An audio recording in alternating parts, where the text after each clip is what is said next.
Hello students, आज हम start करने जा रहे हैं यूनिट 2।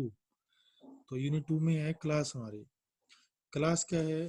क्लास और स्ट्रक्चर बिल्कुल सेम है, लेकिन थोड़ा सा फर्क है, वो आपको मैं बता दूंगा।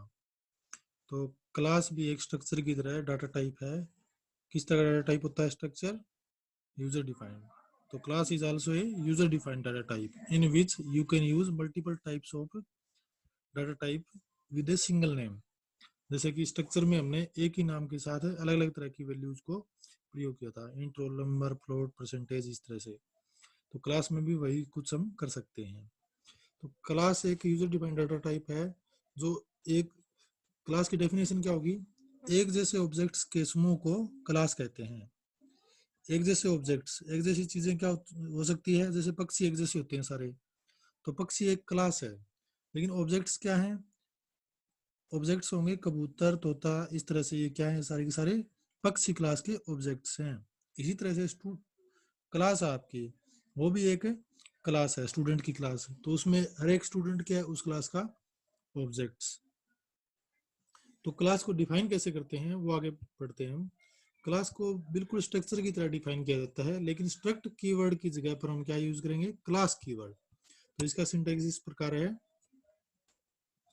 क्लास और क्लास का नाम लिखना है, जो भी नाम अपनी मर्जी से आप दे सकते हो। जैसे स्ट्रक्चर का नाम आपने एम्प्लॉय दिया था, स्टूडेंट दिया था, इसी तरह से क्लास का नाम भी अपनी मर्जी से आप दे सकते हो। इसके बाद में क्लास की डेफिनेशन यहाँ से स्टार्ट होती है इस ब्रेसेस के साथ। कोई भी फंक्शन है, स्ट्रक्चर है, क्लास है, लूप है, सबकी बॉडी इस तरह की ब्रैकेट के साथ स्टार्ट होती है। तो स्ट्रक्चर में जो डाटा यूज करते थे उसको बोलते थे डाटा मेंबर्स।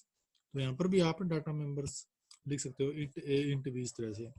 तो दो डाटा मेंबर्स मैंने आपको फॉर एग्जांपल लिए यहाँ पर।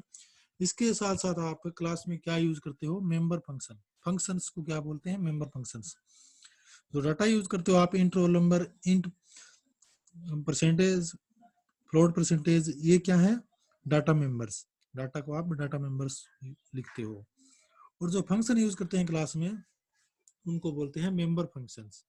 तो एक क्लास में आप दो चीजें यूज कर सकते हो, डाटा मेंबर और मेंबर फंक्शंस। उदाहरण के तौर पर एक क्लास को डिफाइन करते हैं हम। क्लास जैसे स्ट्रक्चर डिफाइन किया था उसी तरह से सेम लेते हैं आसानी से समझ में आने के लिए। क्लास का नाम ले दिया स्टूडेंट।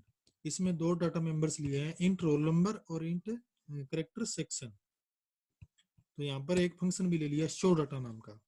शो डाटा फंक्शन में आपने एक स्टेटमेंट प्रिंट करवाई है, this is member function of class student. तो दो डाटा मेंबर है और एक मेंबर फंक्शन है, और उसके बाद में क्लास को हमने यहाँ पर कर दिया बंद। बंद करने के बाद में क्या लगाते हैं? Semi colon. सेमी कोलन से हमारी क्लास बंद होती है। अब क्लास को डिफाइन करना आ गया आपका। अब मेंबर फंक्शन लो ना लो कोई जरूरी नहीं है, और डाटा मेंबर्स भी लो ना लो कोई जरूरी नहीं है। क्लास में कंपलसरी कुछ नहीं है, डाटा मेंबर्स लेना भी जरूरी नहीं है और मेंबर फंक्शन लेना भी जरूरी नहीं है, लेकिन हम लेते हैं। काम करवाने तो डाटा की जरूरत पड़ेगी। तो अब एक चीज होती है डाटा बाइंडिंग। आपको पता है कि स्ट्रक्चर के अंदर जो डाटा टाइप्स लेते थे, int, roll number, float, percentage, इनको हम डाटा मेंबर्स बोलते थे, और क्लास में भी उनको डाटा मेंबर्स बोलते हैं। और इसके साथ साथ क्लास में हम फंक्शन भी डिफाइन कर सकते हैं, और जो फंक्शन डिफाइन करते हैं उनको बोलते हैं मेंबर फंक्शंस। तो डाटा मेंबर्स और उन मेंबर्स पर डाटा पर काम करने वाले फंक्शन को एक साथ एक ही यूनिट में डिफाइन करना डाटा बाइंडिंग कहलाता है। डाटा बाइंडिंग एक कंसेप्ट है C++ का। ये क्वेश्चन आ सकता है कि डाटा बाइंडिंग क्या होता है? डेटा और उस डेटा पर काम करने वाले फंक्शन को एक साथ एक ही यूनिट में रखा जाना डाटा बाइंडिंग कहलाता है। तो क्लास डाटा बाइंडिंग का काम करती है। क्या बाइंड करती है? डाटा और डाटा के ऊपर काम करने वाले फंक्शंस को।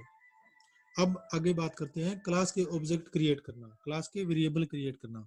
जैसे स्ट्रक्चर के वेरिएबल क्रिएट करते थे, स्ट्रक्चर एक डाटा टाइप है, डाटा टाइप के वेरिएबल क्रिएट करते हैं। उसी तरह से क्लास भी एक डाटा टाइप है, तो डाटा टाइप से हम क्या करते हैं? उस डाटा टाइप के वेरिएबल क्रिएट करते हैं। तो क्लास टाइप के वेरिएबल्स को क्या बोलते हैं? ऑब्जेक्ट बोलते हैं। तो इसका सिंटेक्स ये है, क्लास नेम और ऑब्जेक्ट नेम। क्लास का नाम लिखना है, स्पेस देकर के ऑब्जेक्ट का नाम लिखना है। एक साथ एक से ज्यादा ऑब्जेक्ट भी क्रिएट कर सकते हो, जैसे स्ट्रक्चर के ऑब्जेक्ट क्रिएट करते थे, बिल्कुल जैसे इंट, रोल नंबर की तरह। क्लास का नाम जैसे स्टूडेंट था, रोल नंबर इंट की जगह आपने स्टूडेंट लिख दिया, रोल नंबर की जगह S1 S2 लिख दिया। तो S1 और S2 क्या है, इस क्लास स्टूडेंट के ऑब्जेक्ट्स हैं। तो आपको समझ में आ गया होगा कि क्लास क्या होती है, क्लास को डिफाइन कैसे करते हैं और क्लास के ऑब्जेक्ट्स कैसे क्रिएट करते हैं। Thank you.